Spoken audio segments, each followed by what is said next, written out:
Welcome to Grace Among Us, the podcast where we unearth the many faces and places of grace and share stories of the power of grace in our human lives. Our desire is that this will inspire you to see grace in your own life and share it with others. Hello, my name is Carrie Adcock. I'm a mentor with a passion for showing high achievers how to make space and enjoy the ride so that they can make the impact their heart desires with their life back. And we also have Ebony Gilbert. Good day, Carrie and others. My name is Ebony Gilbert, and by day I work for corporate America in the healthcare space, and then in my spare time I get to hang out with you guys and Carrie and discuss grace and how I've seen it shown up in my life, and hopefully how we can point you in a direction where you can see it in yours. Well, welcome, Ebony. I'm so excited to be here today with you. Likewise. I'm super excited to be here today, and we got a question from our audience, and I don't like to judge things, but this is a tough one. So I'm excited. I'm excited to hear what comes of it. So the question is, with the recent shootings in Texas, how do we use grace in response to the anger that shows up? Oh, the anger that shows up. The shootings in Texas that took place at that elementary school. That's correct. Yeah. You know, that's a tough question, Carrie. I'm just thinking back to that day when that breaking news hit and how it made me feel, and it broke my heart. And I'm not the kind of person who watches TV and like sobs over movies or news stories, but I literally started to cry, probably for the first time in months. And I couldn't control it. And I couldn't articulate the pain I was feeling and the sorrow and I don't know if it was empathy or just anger. I don't know what it was. So when I answer this, I'm going to answer it from the perspective of how I felt in that moment. Mm-hmm. But I want to be clear, it was more than just anger. It was just devastation and sadness, more sadness than anything else. And my thoughts were all over the place. They went to those families who are waiting to identify children who are unidentifiable, and to those teachers and to the people who are responding who had to see all of this, and to the family of the shooter, and how they must feel, and all the different points of pain and perceived failure. It was just all over the place, and grace did not immediately show up in my mind. It was not a automatic of this is happening and how do we show grace. There was no snap of the fingers. There was no magic thunderclap that happened. It took some time. The initial human reaction was sadness and sobbing. And I don't have children, so there was no, oh my goodness, what if this was my child? It wasn't that. It was just the magnitude of what kind of hurt in a person causes this kind of hurt to be inflicted on other people. Yeah. And it was a realization of the type of pain that people must be feeling for so many different reasons. And then eventually, after that series of emotion and questions, I got to a place of how do we help? So for me, it came in stages. The first day, the grace showed up as, how can I help? What can I do? Do they need social workers? Because I can do that. Do they need money? What do they need? How can I help? Grace showed up in a way of a helping hand. And that's the way I saw myself being able to extend grace. But I needed God to put some grace in me to forgive and to not see this as being a moment of questioning God. I needed some grace in my I don't want to call it unbelief, because I never stopped believing, but I was disappointed that I live in a world where this kind of thing happens. And that doesn't mean the universe, because there aren't mass shootings in every country. That I live in a world where this type of thing happens weekly, and it's part of our news, and we're all exposed to it. So I needed God to put something in me, or ignite something, or speak to me, whisper to me in a way where I didn't feel so angry. Go back to the anger. Angry that this is the world I live in. And I'm going to stop there, 'cause I need to process and think about this a little bit. We didn't practice this question ahead of time. I need a second, because I feel like I'm back in that moment where my heart's racing, and I'm just, I'm really feeling heavy with this type of thing. But just to reiterate, I needed God to put something in me before I could even get to a point of forgiveness, grace. I needed to hear something directly. It didn't naturally erupt out of the grace volcano The grace that dwells volcano. within. It did not happen. What Yeah. about for you? Oh my goodness. Oh, yeah. I absolutely get that. Like being right back there. Like I got my body. I'm kind of sweating right now with this question, and I appreciate you taking it on to start with, because as you said, we do not rehearse this. This is in the moment, much like grace. When I heard about it, the very first question was why? Like even before the emotions, it's like, why would this happen? And I know for myself that why is not a spiritual question, because even if I was given the reason, it doesn't change it. It doesn't change what happened. I do have a child, and I don't I it was good to hear that it's it's not about having a child or not having a child. This is an atrocity that it's like, it makes me want to cry right now. And to your point, to be able to be curious, if that's the word, be curious about the hurt and the suffering that was in that young man that allowed him to follow through on something like that. It breaks my heart. It is. It's heartbreaking. Like, how do we have a world where someone is so disconnected because, and this is a personal belief, that is the absence of God. That is a person who is so disconnected from grace, God's love, any of it, that they would even get to a place to be able to carry that out. Yes, the grace volcano was nowhere near me. It didn't When just I heard erupt it, out of it your did soul. not, that was not my go-to. And sometimes in these things that are so far from like just believing that it's even possible, gives me a very good look at how grace operates, because it's not a given.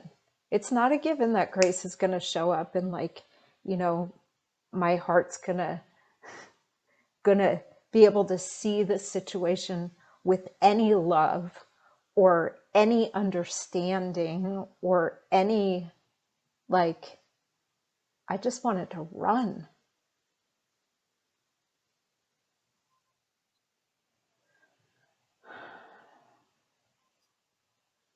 And it's only with grace that I could even consider the family of that young man, the parents of these children, the parents of the children who survived. because that is a whole other, they have been touched by something that no parent, no human should be touched by. And that idea of how can I affect this? And the anger of I have no idea how to affect this. I feel helpless. I'm pissed off. Why would anybody have to go through this? And that's back to the why. Mm-hmm. Whew. It's Yeah. difficult to look at it. For me, it's difficult to not get into a judgmental zone because I don't want to judge. So I had to separate the act from the person because I don't know the person. The act is evil. It's pure evil. The behavior was evil. It's hard to call it a mistake because it happened repeated. It's hard to classify it in a way that can come out with love. It was evil. Now, don't know the young man, don't know all the details that led up to it, but the act itself was evil. And it helped me to call a spade and just say that. Because when I'm trying to find God in something and there's no God in that act. Now, God will use all things for good and he'll work it together, but some things are just bad. And this was just bad. And the more time I spent trying to find something else out of it, the more frustrated and angry I became. So I had to get to a place where I could try in my best way to classify it. I had to find a way to bucket it.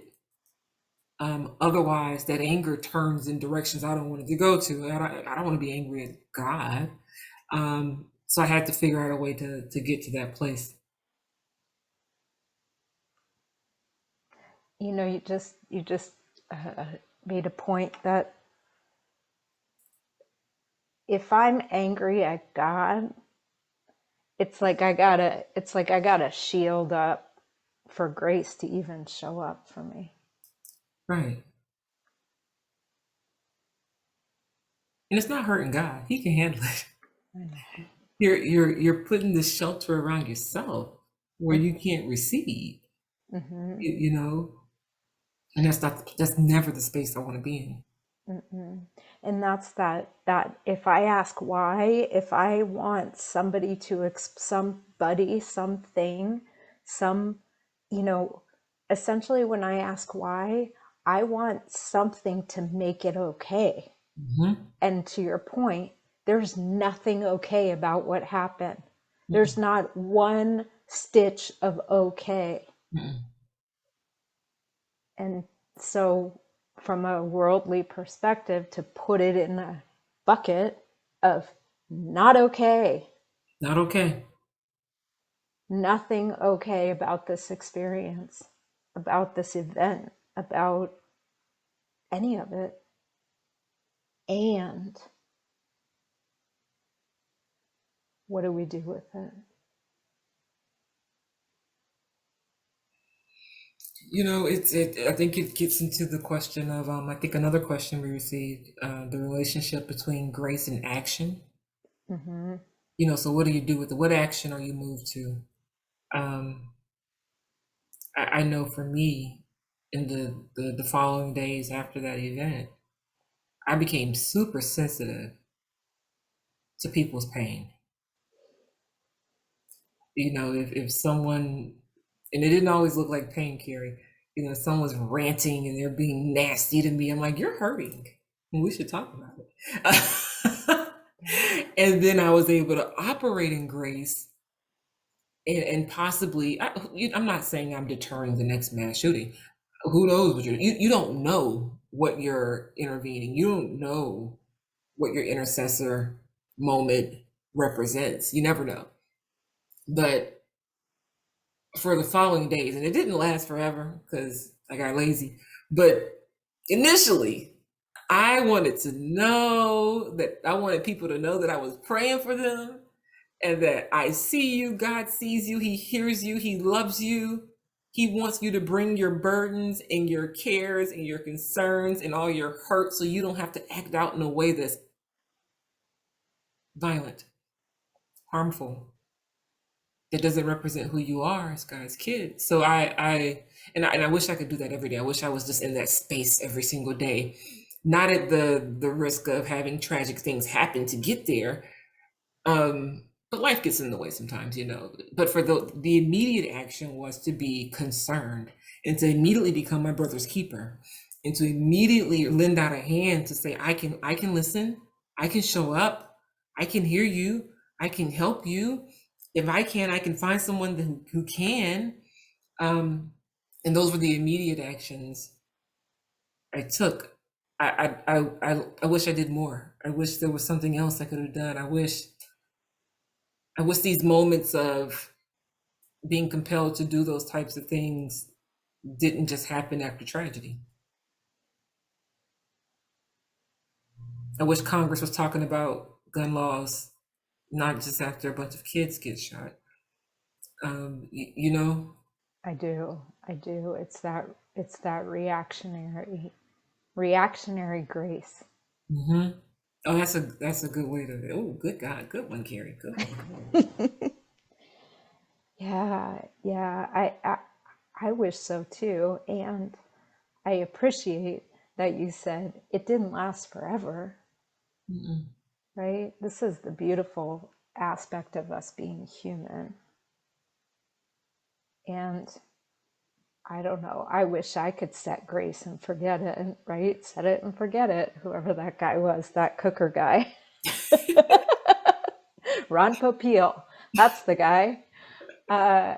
You know, it's another aspect of grace is it's not a put a quarter in the machine and you got it, right? It's a consistent, it's a up and down relationship, and it's really based on how open or closed I am to it. Right. And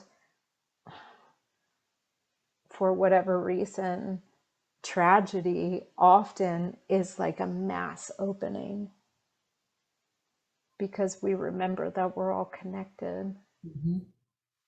and that emotion, I don't know how it does it to our hearts. I don't know, it's our nature is to have one big tribe.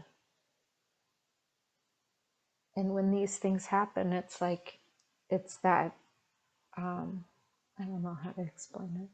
It's It's the a reminder. connectivity, you know? Yeah, yeah. It's like, oh, we're all connected. Mm-hmm. And I love to hear the action that came out of it was to see the pain in others.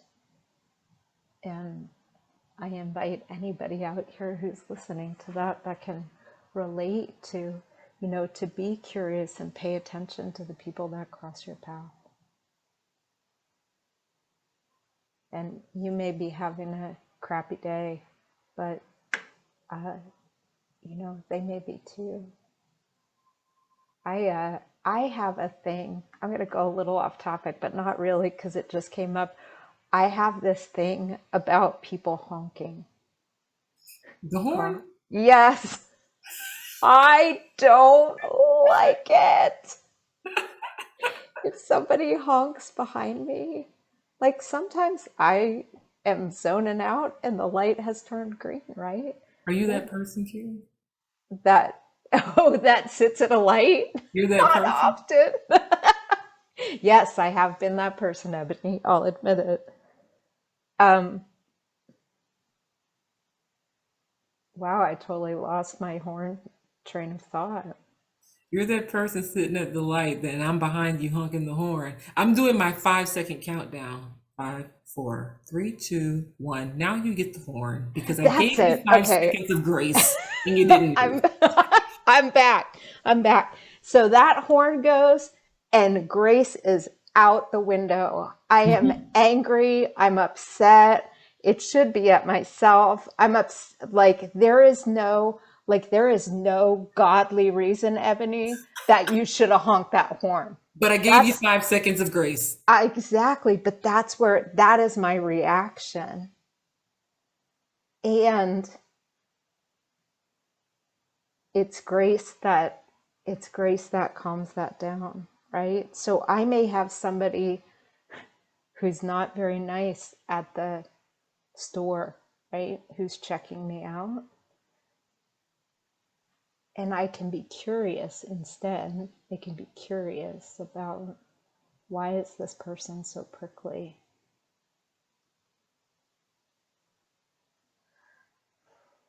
I'm going to practice that this week. I appreciate that because Gotta practice it. I'm busy and people are honking at me and I don't like it. And that's just all not true. So I gotta tell you, I never use my horn, never, because I too think it's a little rude. But when I have to, I have to. And the only time I've ever used it is when I felt like I was in danger. A car was physically coming towards me, Yeah. or I had to be somewhere. You know, it's like, listen, I am already late, which is not your fault. It's mine. But now you're going to make me 2 or 3 minutes later, even though this is only a 10-second interaction. In my mind, I'm going to be 5 minutes later because you waited an extra 20 seconds.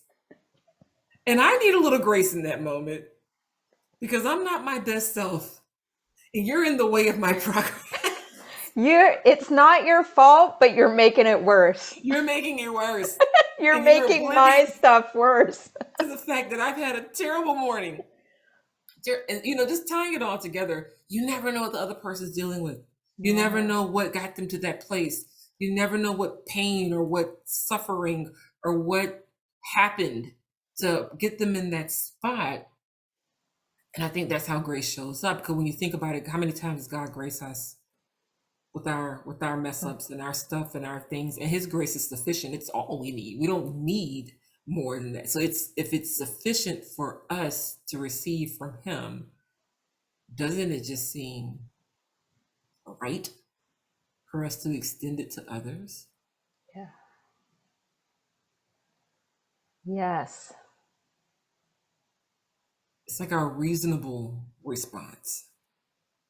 And that is the beautiful thing about grace too, is as I receive it and I share it, it doesn't diminish how much I get to receive. In fact, it might even multiply it. Yeah, it's the ripple effect. Absolutely. I don't know. I don't know how profound or how great our answer was to that question, but I think it's very real. And my takeaways would be sometimes it just doesn't happen immediately. Yeah. There's the grace volcano doesn't always erupt on demand. Not in the way we think it should, at least. But sometimes it can show up as empathy. It can show up as feeling the heart of people who are going through things, and then in stages and steps, God will guide you to what the next thing should be. He'll lead you in the direction you're supposed to go. Just ask for it. But and some things are just bad. They're bad. Mm-hmm. And you don't have to do mind trickery to try to convince yourself that something bad is good. Sometimes things are just bad. Yes. And they go in that bucket. But it does not negate our responsibility to still show up as kingdom kids and show grace. Absolutely. That responsibility never goes away. No, ma'am. This was heavy. This was heavy, and I'm so thankful to Dorothy for asking the question. So, to all of those listening, we'd love to hear how you would answer this question if you want.